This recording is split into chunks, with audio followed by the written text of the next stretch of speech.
Build a PC only using ridiculous PC accessories. I think this request is really cool, so let's try to do it. If you don't know, I'm a large advocate of ridiculous PC accessories. I've been collecting them for, well, like half a decade now. And it's been a while since I tried to build an entire PC using as many of these weird accessories as I can. We'll start off fairly normal, installing our i7-12700KF, and we'll plop it down just like that. Okay, nothing too weird so far. But now it's already time for our first venture into our ridiculous PC accessory box. To find these little guys right here. And you might be thinking they look a little strange. These are thermal paste finger cots, and they're meant to protect your fingers while squishing thermal paste around. Oh no, my finger cot broke. Nah, that's really not what you want to see. Now, thermal paste wise, we're also not going to use normal thermal paste. We are going to use diamond infused thermal paste instead. Diamonds actually have fantastic thermal conductivity. It's actually the single most thermally conductive material that I think exists. Thermal paste with diamonds infused in it is actually like very, very thick. Now we can use our finger cot to try to spread it around. We're gonna call that good enough, which means our finger cot here has served its purpose. Nice job, finger cot. Up next, let's install some RAM. This is gonna get a little wonky. These are RAM risers. As you can tell, well, their goal is to increase the height of your RAM, which is not typically something that you think about in like a consumer build like this, but I'm pretty sure their main use case is like on server racks or someplace where it's like much harder to get access to the actual slots. That's the selling point. All 5 on one side, as opposed to splitting 3 and 2. But we're not done there, because we could just add a stick of DDR4 RAM right on top of it. Well, that's just not quite ridiculous enough. So we're also going to add this SODIMM adapter, meaning in addition to our extended RAM height, we're also going to add laptop memory to this slot. On paper, it seems like it should work, but with this many layers of extra like PCB and wiring to go through, yeah, I could see it having a little bit of an issue. We're also gonna add just a normal stick of RAM so we can take advantage of dual channel. But what computer with ridiculous PC accessories would be complete without a RAM RGB modification? Because if your RAM doesn't already have RGB, you can add RGB to it, along with a bunch of extra wires. On paper, this is supposed to adhere onto the top of the RAM. Oh. Just like that. I feel like there's not that much surface area for this to actually stick on. Probably, I mean, it definitely doesn't help that it's a SODIMM stick of RAM, so there's even less area in general. Maybe we'll add some super glue. I definitely won't regret that decision, right? Okay, while this dries, let's now go install our SSD. But to do that, we are not just going to install it in our normal SSD slot, because this here is an adapter that allows you to install your NVMe through PCIe. And so hypothetically, we should be able to plug this directly into our main GPU slot, and then we can take our NVMe and slot it vertically right here. So I honestly wonder if we just left it like this, if it would work. It looks so janky, but honestly, I feel like it would, because all the pins are making connection, at least hypothetically. Let's just leave it like that to see if it works, because I mean, it's already looking pretty janky. Let's just increase that jank factor. Now, you might be wondering, since we just used our GPU slot for our NVMe SSD, how in the world are we going to install a dedicated GPU into this? I mean, there are 2 other PCIe 16 slots, but let's refer back to the ridiculous PC accessory box, because now it's time to test this thingamajigger right here, which if it works the way I think it should, will make this PC really, really weird, which is exactly what we're going for. On paper, this is an accessory to allow your PC to work with an external GPU, which certainly does have its use cases. But the really interesting thing is that it plugs in via the NVMe slot. Meaning in this build, we're going to plug our NVMe SSD into our GPU slot and our GPU into our SSD slot. And hopefully it'll work. Now I'm thinking we might want to wait to install this until all of this stuff is inside of our PC case. But maybe we'll just do a little dry run right now. Okay, so here you can see we're introducing basically a whole nother PCB board. And here we have another PCIe express lane. There's also a ton of different like power settings we can adjust right here, but I'm just gonna leave everything the way it is. Because what we're gonna have to do is introduce another power supply to power this GPU. And then, like I said, we need to plug this end into our NVMe slot. So if we go ahead and remove the heatsink for our NVMe, all right, yep, there it is. We have that exposed. So what we'll do is now take this adapter and plug it into that exposed slot. I guess we're supposed to secure it as well. All right, yeah, let's screw this down. I was wondering how this was gonna feel stable enough to actually like keep in the slot, but they were smart enough to include a long enough board so you can actually screw that down as well. Okay, meaning this is the current state of our PC. I think it's time we move on to the CPU cooler. Now, there are probably plenty of things we could use inside of this box for a CPU cooler, but I think we are going to go with this thing right here. Now, a Peltier device is a thermoelectric cooler. You can think of it as like a solid state cooler because there's no like mechanical moving parts. And the way it works is that when DC current is driven through these wires, electrical energy is moved from one side of the plate to the other, making one side really, really hot, but the other side really, really cold. So while it's not gonna work as a standalone device because the one side will just get too hot, we're going to use it in between our CPU and our CPU cooler, which in this case is going to be an AIO. And the key is we're going to have to hijack our PSU in order to feed in DC current into, well, this Peltier device. So far, we're looking pretty good, I would say. I actually think we're ready to install this into our case so we can start pulling it all together. Let's make room for this guy. I'm such a big fan of super niche PC accessories, so if you've come across anything that you haven't seen me talk about on this channel, let me know and I'll check it out. All right, we've already got a lot of the cable management already done, so let's just go ahead and drop in our motherboard. Managing the cables of all of this is gonna be like the biggest doozy ever. At this point, seeing the cable run outside of the case like this, I don't really like. I actually think we should run the cable through some of these open gaps back here, so at least it's not just like flowing out of the front here, which means we'll have to undo this clip real quick. And I'm gonna undo these covers as well.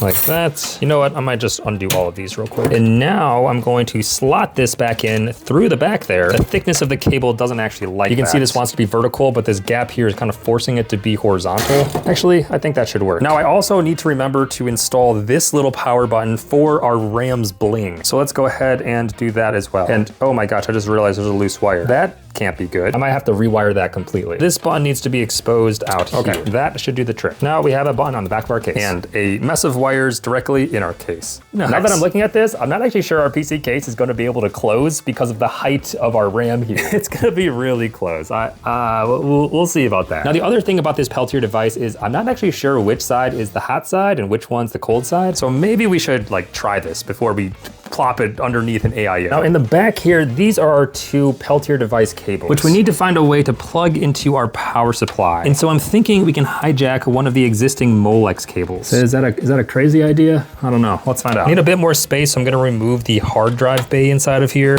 Okay. Hard drive bay has been removed, which means now we have some more access to Molex. This is like the one time that I wish I actually had the colored cables as opposed to the nice looking ones. I need to know which one of these is which. Okay, we're gonna take the risk that this far left one is the yellow cable, which should be the 12 volt. And I'm pretty sure the middle two are ground. So I'm just gonna plug the black one into one of those. Hopefully that gives our Peltier device the correct amount of power. Let's find out. And if it does it, you know, hopefully it doesn't blow up our computer. Okay, I think it's time to turn on our computer to see what's gonna happen. Oh, what am I saying? We haven't even installed our GPU yet. Where should we put this GPU? That's kind of the question. We could put it up top, I suppose. Oh, wait, something like this could be pretty cool. Kind of hides the cable a bit. Let's also actually remove these feet so we can Velcro this directly onto the top of our case. I'm just gonna see if command strips will work for this portion. Something like this. I think that has teeth. That could be pretty cool, which means now we can install our GPU. This is the B580 from Intel. And if we slot it, oh wait, we have an issue. Okay, I did not think about the clearance needed in order to push this all the way down. So right now it's hitting the case. So we are going to have to adjust this. Thankfully with the Velcro, we can just pick it up and move it a little farther over. Perfect. Okay, so now if we install our B580, we should be able to slot it into place. Wait, this actually looks really cool. The idea of the GPU being above the case like that is it's kind of sick, not gonna lie. I like the choice of the location at the very least. But now we need to make sure that this is all getting power. So while this power supply is going to be giving power to our motherboard and our CPU and all that stuff, our GPU is actually gonna need a whole separate power supply. There's not much leeway, that's for sure. And directly from this power supply, we're going to take our PCI power cables and plug that directly into our GPU, just like that. I think that'll work, at least in the short term. We'll need to plug our power cable right here, but we have our PSU and our GPU above our case with our giant RAM and our Peltier device and our SSD plugged into our PCIe slot. Dude, is there any chance that this actually works? I almost feel like this is too many ridiculous things all combined together. We're just adding like so many different areas for this to fail. And now it's time to place our cooler on top of our Peltier device, on top of our CPU. Hopefully it'll have enough clearance. Okay, it's time to see if we can actually get an output from this Frankenstein of a PC with all of these ridiculous accessories. Like I said, on paper, this should work, but we're introducing so many points of failure that Well, I honestly wouldn't be surprised if it didn't. That said, the first sign is good, right? Like our GPU is spinning to life. We got RGB up there. We have RGB on our tower of RAM. Our case fans are spinning. But ultimately, the true test is if we can get a signal. Because right now, I'm seeing red LEDs in places where we definitely should not be. Meaning, we might have to do some troubleshooting. I'm gonna start by moving our SSD down a slot from the top one to the PCIe 2. We'll give that another shot. Let's go ahead and see if we can just change slots real quick. This adapter is really warm, but I don't know if that's because it was actually getting power and not doing something with it, or if it is just from the heat from something else. Oh. We moved past the red LED. No way. Are we actually gonna get a signal with this janky computer? Okay, our GPU kind of stopped spinning and then started respinning. Okay, we're back to the boot sequence. Oh, I'm super nervous. No way. We're getting an output. Power spec. Come on. That looks like Windows. No way. How did this actually work? I'm flabbergasted. We have our leaning tower of RAM with a SODIMM adapter with an RGB on top of it. We're loading, what the heck? Also, this is our boot drive, which is also quite literally hanging on a prayer, sticking like horizontally out of our motherboard. How is this working? Okay. Because this posts, I feel like we can add a few more ridiculous accessories to this PC to make it even better. So let's break this box back out. The first thing I want to add is RGB case, because who doesn't love RGB on the bottom of your PC case? These also plug in via Molex, which is also kind of awkward because the cables are on the outside of the case and they need to get into the case. There, perfect. That's looking pretty cool. The real test is, does the RGB turn on? Of course they do. Oh my gosh, that's just so ridiculous. All right, now we got green feet. Actually, let me hit the lights real quick. Oh yeah, that's what I'm talking about.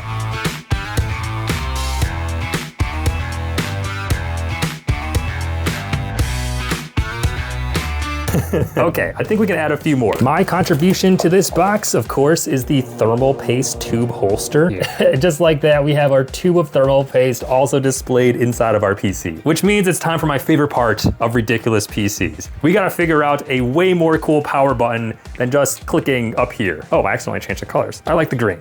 Yeah, there we go. And for this, I'm thinking about pulling out one of these, a reed switch, which uses magnetism to create a trigger to turn on a PC. We just need to wire it up. Okay, so now with that modification, we can plug this into our power pin, which should be these two right here. So now, if we did this right, if we take a very strong magnet and just wave it over this reed switch, the computer spins to life.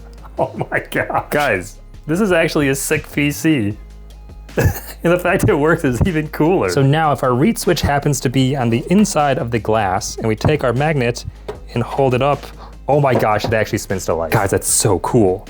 We should just glue the reed switch to the glass panel here. I'm assuming just adding a little bit of glue isn't gonna prevent the switch from like picking up the magnetic field. And just like that, our switch is glued to our case. So now if we push and just kind of like crunch our RAM's RGB stick, and then of course tighten our glass panel here, which really does not want to close. There we go. Does that mean we can turn off this PC by just going like this? Guys, that's so cool. No way. This might actually be one of the coolest PCs I've ever built because it has so many ridiculous components. I also want to try it with just like a fridge magnet. Okay, a fridge magnet is a little too weak. So I guess we do have to use a pretty strong magnet in order to create that effect. Oh my gosh, I love that.